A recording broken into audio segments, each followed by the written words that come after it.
लीजिए कि राष्ट्रपति भारत के सर्वोच्च पद पर हैं, तो राष्ट्रपति अक्षम है या उनकी मृत्यु हो जाती है तो उनके जगह पर उपराष्ट्रपति राष्ट्रपति के काम संभालते हैं।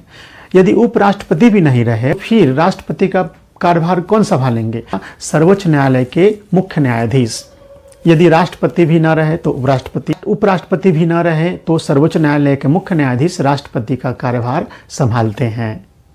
और ध्यान दीजिए कि अगर संजोग ऐसा रहेगा कि अगर सर्वोच्च न्यायालय के मुख्य न्यायाधीश भी न रहे उस समय, तो कौन संभालेंगे राष्ट्रपति का कार्यभार? तो उस समय सर्वोच्च न्यायालय के अन्य न्यायाधीशों में जो सबसे वरिष्ठ होंगे, वरीयतम सदस्य न्यायाधीश होंगे, वो संभालेंगे आपको राष्ट्रपति का पद। देखिए, भारत के संविधान लागू होने के बाद ऐसा एक बार मौका आया है जब राष्ट्रपति का पद खाली हो गया था अचानक, और जो उपराष्ट्रपति थे वो कार्यभार संभाले, लेकिन उपराष्ट्रपति भी उस समय राष्ट्रपति का चुनाव लड़ने के लिए अपना त्यागपत्र दे दिए थे। जैसे में डॉक्टर जाकिर हुसैन जो राष्ट्रपति थे हमारे, उनके कार्यकाल के दौरान ही मृत्यु हो गई थी।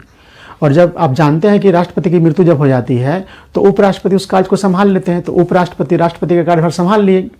और राष्ट्रपति की मृत्यु जब हो गई थी, उपराष्ट्रपति राष्ट्रपति का काम संभाल रहे थे, तो उसी बीच राष्ट्रपति का चुनाव होने लगा। तो राष्ट्रपति के चुनाव लड़ने के लिए उपराष्ट्रपति ने अपने पद से त्यागपत्र दे दिया। इस तरह से एक समय ऐसा आया उसी समय कि राष्ट्रपति भी नहीं थे, उपराष्ट्रपति भी नहीं थे। तब जाकर के उस समय के जो सर्वोच्च न्यायालय के मुख्य न्यायाधीश थे मोहम्मद हिदायतुल्लाह, उन्होंने राष्ट्रपति का कार्यभार संभाला था। तो ऐसा एक बार अभी तक हुआ है संविधान लागू होने के बाद, जब सर्वोच्च न्यायालय के मुख्य न्यायाधीश ने राष्ट्रपति के रूप में कार्यभार संभाला है।